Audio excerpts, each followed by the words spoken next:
Shema Israel,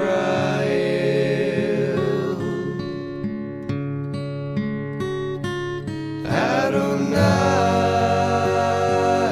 Eloheinu.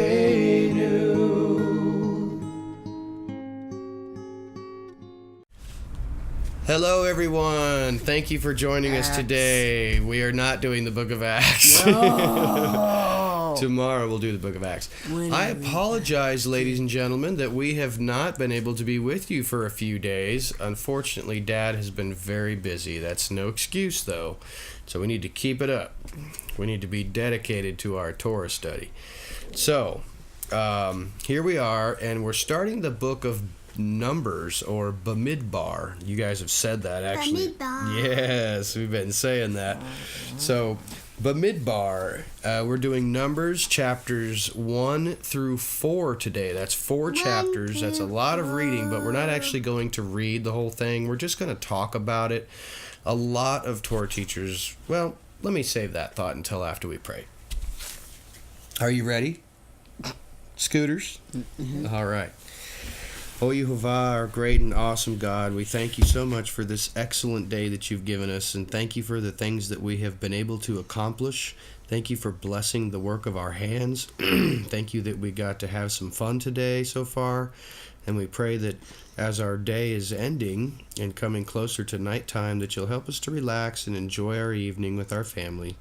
We love you and thank you for every wonderful blessing that you've brought into our lives, all of the people and all of the things that we have, and especially your love for us and the sacrifice that you made for us with your son, Yeshua.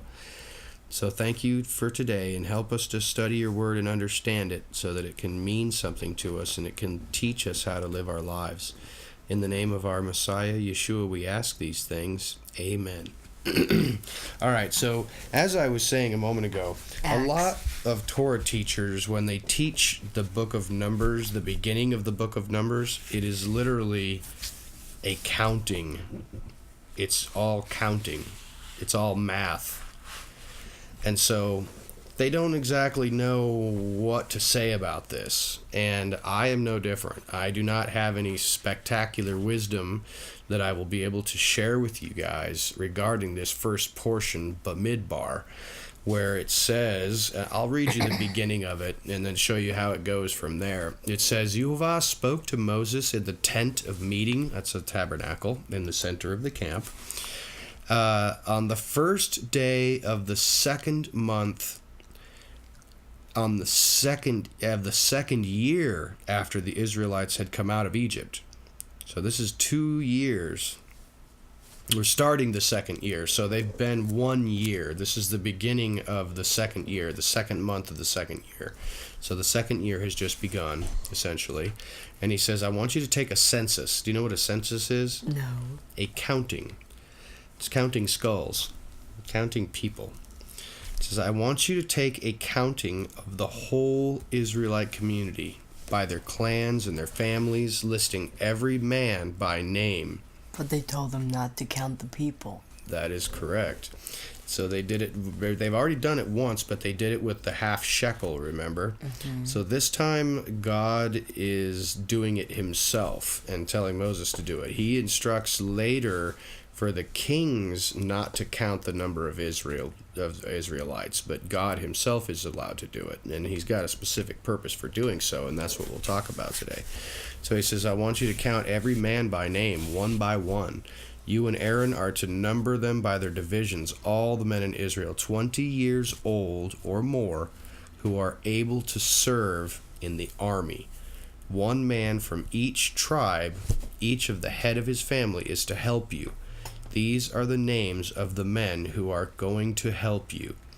From the tribe of Reuben, Elizur, the son of Shedur. From the tribe of Simeon, Shelumiel, the son of Zerushaddai. From the tribe of Judah, Nashon, from the son of Amminadab.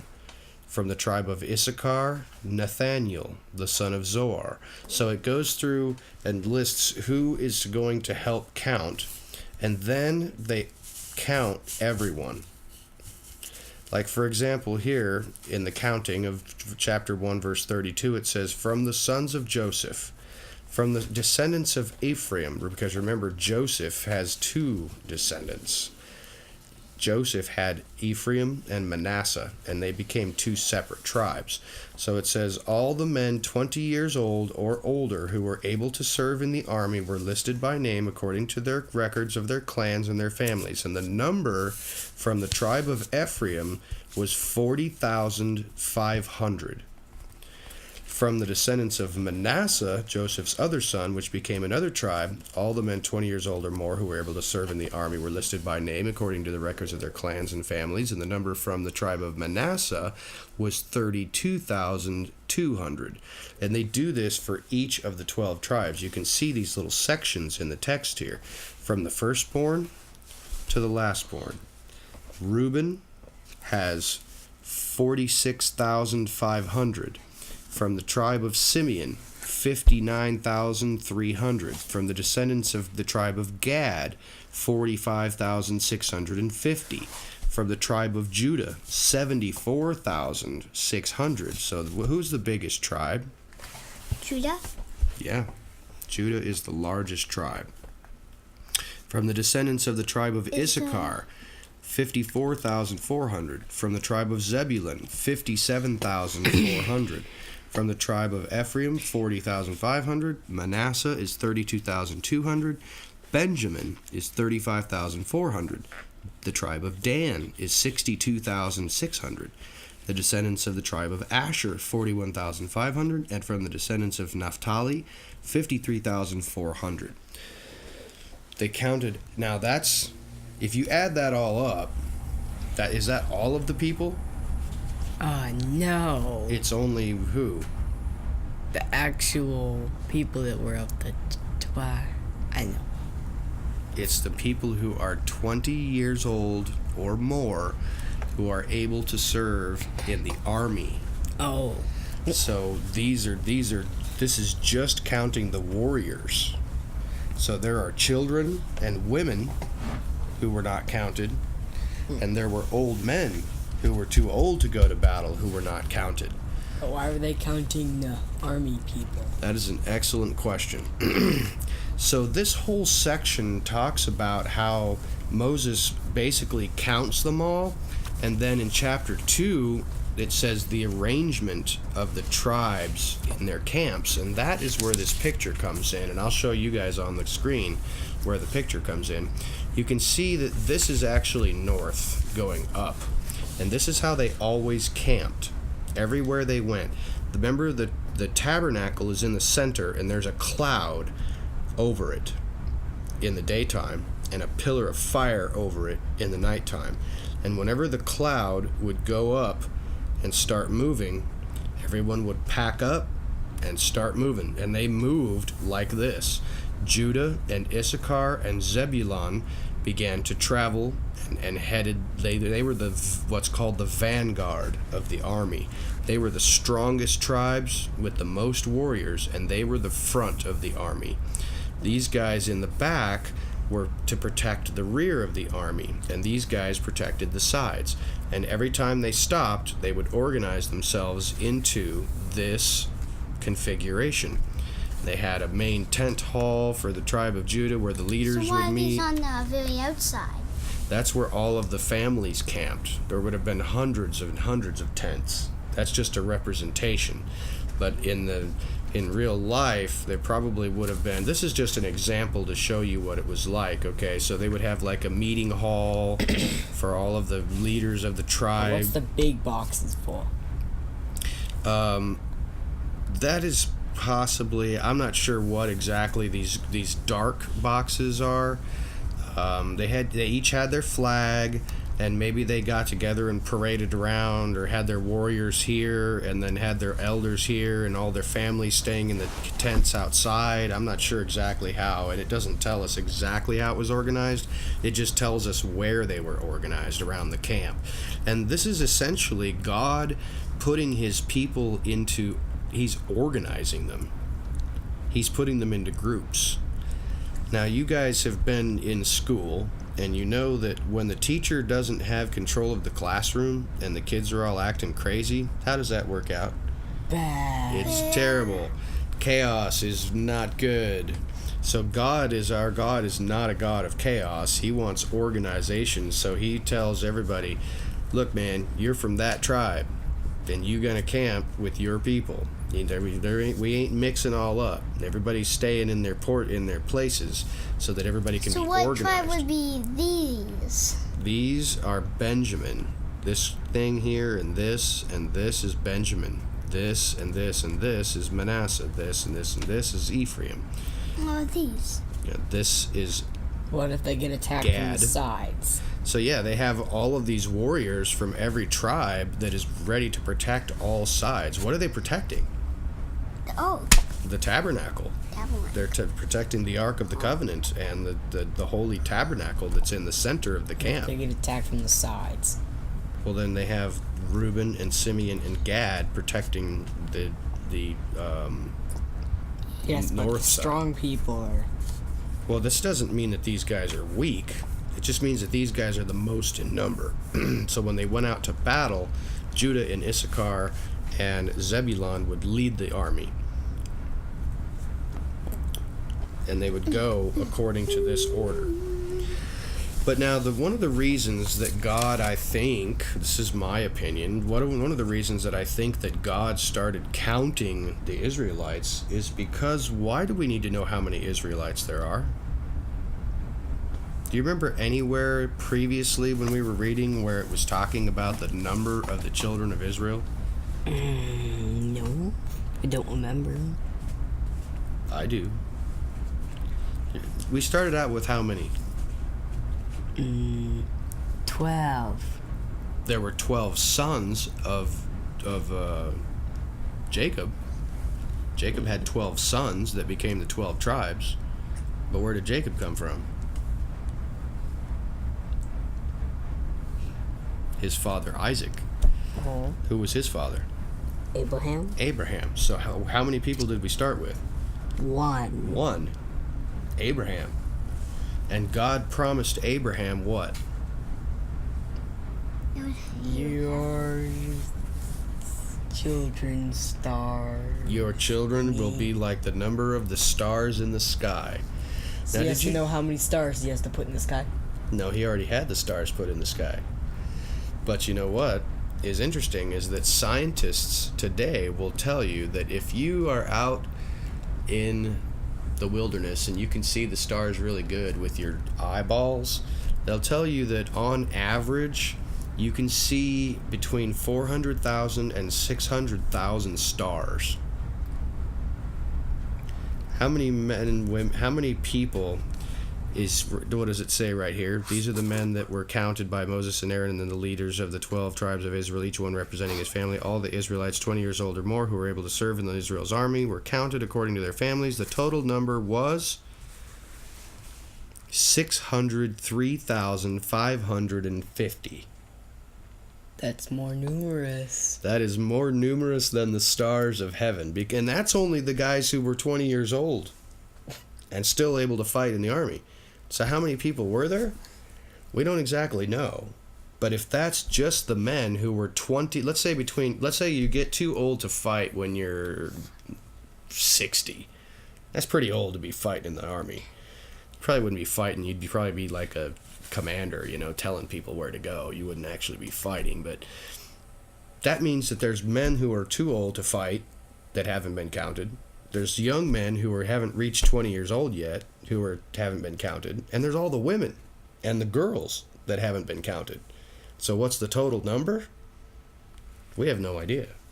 Not. But people have Probably like estimated. 2 times. Yeah, people have estimated that there may have been as many as 3, 4, 5 million. Just the army was 603,550. We don't even have that many people in our army in America today. And we have 300 million people in this country. 20% of the world right there.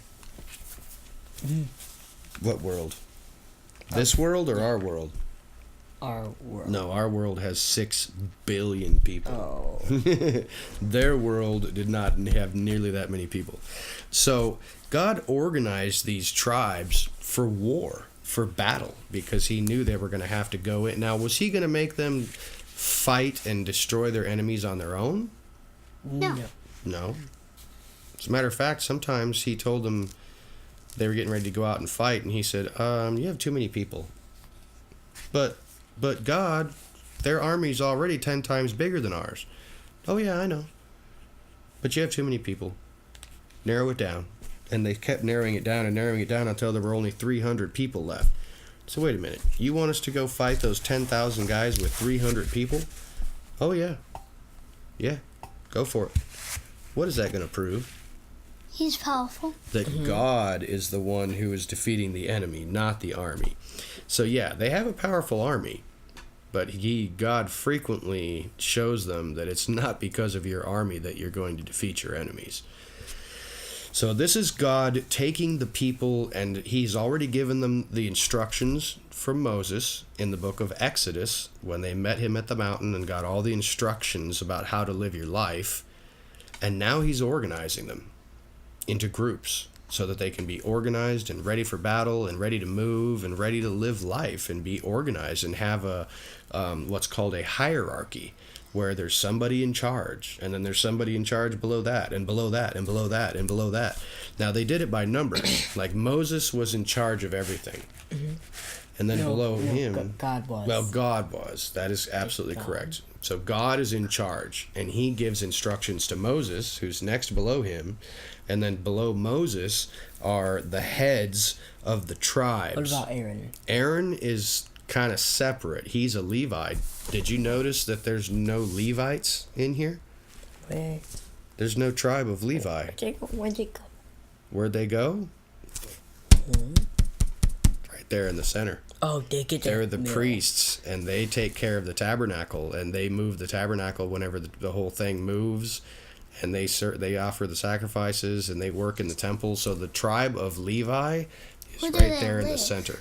They live probably in little huts and tents right around the tabernacle.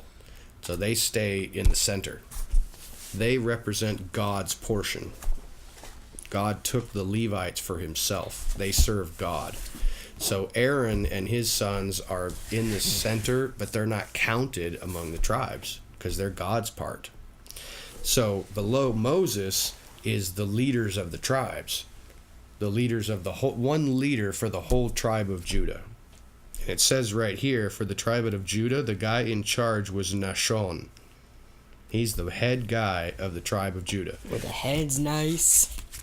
And he would then have probably below him, if they have, let's say, 74,000 people in the tribe of Judah, for every 10,000 people, there's a guy in charge. For every 1,000 people, there's a guy in charge. For every 100 people, there's a guy in charge. For every 50 people, there's a guy in charge. And for every 10 people, there's a guy in charge. You see what I'm saying? So it's called a hierarchy. This guy's in charge of 50. Above him is a guy that's in charge of 100. And powers of people. Ranks and powers of people. And Moses is at the top, and then God above him. Like, the commander of the 10 people can always say stop to the 10 people. Right. But anyone above him, or this guy in this part of the line, can say no to anybody below his level. Him. That's right. But anybody above his level can say no to him. That's right. And if he wants to do something with his 10, he has to get permission from the guy with the 50. And the guy with the 50 has to get permission from the guy with the 100. But usually it doesn't work that way. The guy who's in charge will hand down instructions for everyone, and the guy with the 10,000 in charge will tell his guys. So if there are 74,000 people, and there's a guy in charge of every 10,000, that means how many people are there under Nashon? Nashon's in charge, and there are 74,000 people, and there's one guy in charge of every 10,000. So how many people are right under Nashon? 7 people. Because there are 74,000. So there's 7 people, each in charge of 10,000. So Nashon would only have to deal with 7 people who were in charge under them of 10,000 people. And under that, each person has charge of 10,000. If one person has charge of 10,000 and then there's charge members who are in charge of 1,000, how many people is that guy in charge of? 10. 10. The guy that's in charge of 10,000 each has 1 for each 1,000, so he has 10 guys under him. Now the guy who's in charge of 1,000 and the guy below him is in charge of 100, how many people are under him? 100. 10. 10. Again. So you never have to have one guy in charge of a whole boatload of people. It makes it nice and easy to organize everything. So it's really cool the way Well, God... more than a boatload, because... Well, I don't know what the actual real definition of a boatload is. I don't know how many you can. I don't know how many you can fit in a boat. Depends upon the boat. What kind of boat? A ship or a rowboat? How many stuffed animals can you put on Evan before he sinks? That's a boatload. That's a boatload. I don't know. So that's basically what this portion is talking about, is God fulfilling his promise to our father Abraham that his descendants would be huge. Oh, yeah. And that's key. That's of the first importance. Second is we're going to count everybody up and organize everybody and get them ready to go. Get them ready to rock and roll. And so next time we will talk about how to take care of what's going on in the camp. So after the counting, we go to chapter 5, where we talk about how do we keep this thing straight. And what are axes. the rules for the people in the camp? And then we will go back to the book of Acts, and you can swing your axe around. Yes. All right. That's all we have time for today. An introduction to the book of Bamidbar. Say bye, everyone. Bye.